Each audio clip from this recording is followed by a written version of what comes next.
আমার দয়াল নবীজি বিনে আমার মায়ার নবীজি বিনে আপন বলতে ওরে ভেবে দেখি সব বিদেশি, ভেবে দেখি সব বিদেশি মিশে মায়ার জগতে আপন বলতে কেহ নাই জগতে। আমার জানাজা দেবে রাত 4টে, আমার জানাজা দেবে বিকাল 8টার সময়। জানাজা শেষ, হঠাৎ করে যখন মেঘে একটু আকাশে একটু বিদ্যুৎ চমকাইতেছে, আমার বন্ধুরা ডাকতে বলবে, ও পৃথিবীর মানুষেরা, ও আত্মীয় স্বজনেরা, এই মানুষটাকে আর আর জমিনে রাখো না, এই মানুষটাকে কবরে দিয়ে দাও, আকাশের ভাব বলো না। অথচ আমি যে ছেলের জন্য বাজারে গিয়া চাকরি করতে গিয়া ও রাজবাড়ির মুসলমান, আমি চলে গেলে আমার কথাগুলো বালিশে মাথা দিয়া বুঝবেন। আজকে যে ছেলের জন্য আপনি চাকরি করতে গিয়া 2 লাখ টাকা আপনার বেতন ছিল কলমের খোঁচা দিয়া, আর 2 লাখ টাকা কামাইছেন, ওই ছেলে আপনারা আপন নয়, ওই মেয়ে আপনারা আপন নয়। আপনি যখন মারা যাবেন, পৃথিবীতে কেউ আপনারা আপন নয়, একমাত্র আপন তিনের কেউ নাই, রাহমাতাল লিল আলামিন। একটু আওয়াজ তুলে বলা যাবেন আল্লাহু আকবার।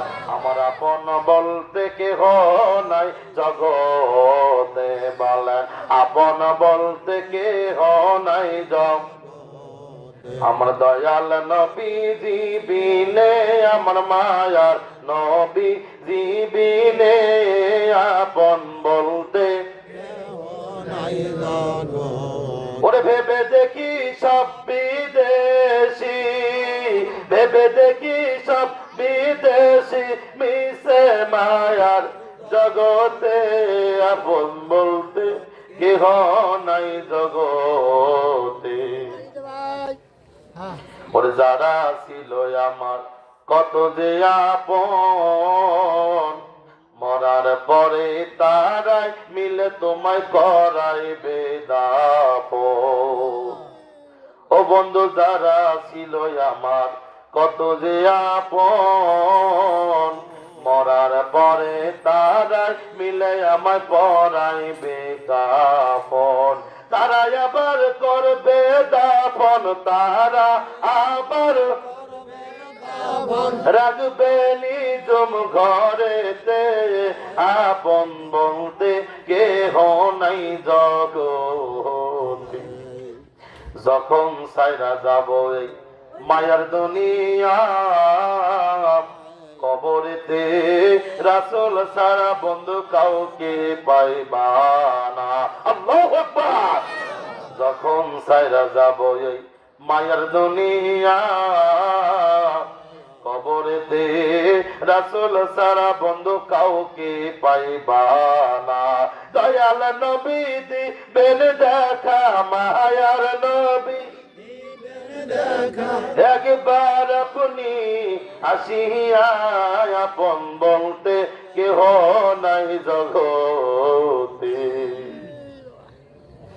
আমরা বারবার কেন নবী নবী বলে কথা বলি? বাজান রে, আমার নবী রাহমাতুল লিল আলামিন ময়দানের ভিতরে আমার নবীর দান মোবারক শহীদ হয়ে গেছে। আমার দিকে তাকান, ইমোশনাল কথা, মুস্তাফার প্রেমের কথার ভিতরে অন্যদিকে খেয়াল করবেন না। জিবরাইল আল্লাহর হাবিবের কদম মোবারকে নবীজি ময়দানের ভিতরে জিহাদ করতে করতে, যুদ্ধ করতে করতে আমার নবীর দান মোবারক শহীদ হয়ে গেছে। মাথার ভিতরে লোয়ার হেলমেট ভেঙে 2 বা 3 টুকরা কিছু লোয়ার হেলমেট গুলো মুস্তাফা নবীদের কদম মোবারকে মাথার ভিতরে ঢুকে গেছে। ইন্দিমিন টাইমে জিবরিল আমিন নবীদের কদম মোবারকে আসলেন। আসার পরে ডাকতে বললেন, ইয়া রাসূলুল্লাহ, ইয়া হাবিবাল্লাহ, কাফেররা ময়দানে আপনার দান মোবারক শহীদ করেছে, ইয়া রাসূলুল্লাহ, তার ব্যথা কেমন লাগে? আপনার মাথার ভিতরে লোহার হেলমেট গুলো কয়েক টুকরা ঢুকে গেছে, ইয়া রাসূলুল্লাহ, তার যন্ত্রণা কেমন লাগে আপনি আমি জিবরাইলের কাছে একটু বলেন। নবী ডাকতে বলে, জিবরাইল, ও জিবরাইল, জিবরাইল রে, তুমি আমার মাথার ব্যথা জিগাইলা, আমার হেলমেট ভেঙে লোহার টুকরা ভেঙে গেছে এই কথা জিগাইলা, আমার দান মোবারকের কথা জিগাইলা। ও জিবরাইল, তুমি তো একবারে জিগাইলা না আমার গুনাহগার উম্মতের ব্যথা কেমন লাগে?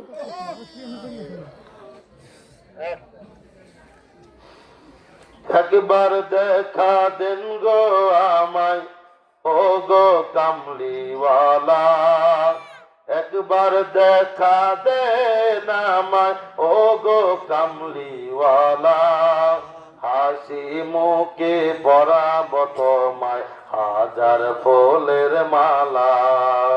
ইয়া রাসূলুল্লাহ ইয়া হাবিবাল্লাহ, বলেন ইয়া রাসূলুল্লাহ ইয়া কি আপনার রাসূলের সুপারিশ চান না ভাই? যদি বলেন চাই কি চাই না? কিয়ামতের ময়দানে আমরা সবাই নূর নবীদের কদম মোবারকে আমরা নবীদের সুপারিশ চাই কি চাই না বলেন? হ্যাঁ, দুই হাত তুলে আল্লাহকে দেখাই দেন, নারে তাকবীর, নারে রিসালাহ। আপনাদের কষ্ট কি বেশি হয়ে যাচ্ছে ভাই? আমার একটু হয়ে যাচ্ছে, প্রতিদিন কথা বলতে বলতে ঠান্ডায় এমন একটা অবস্থা।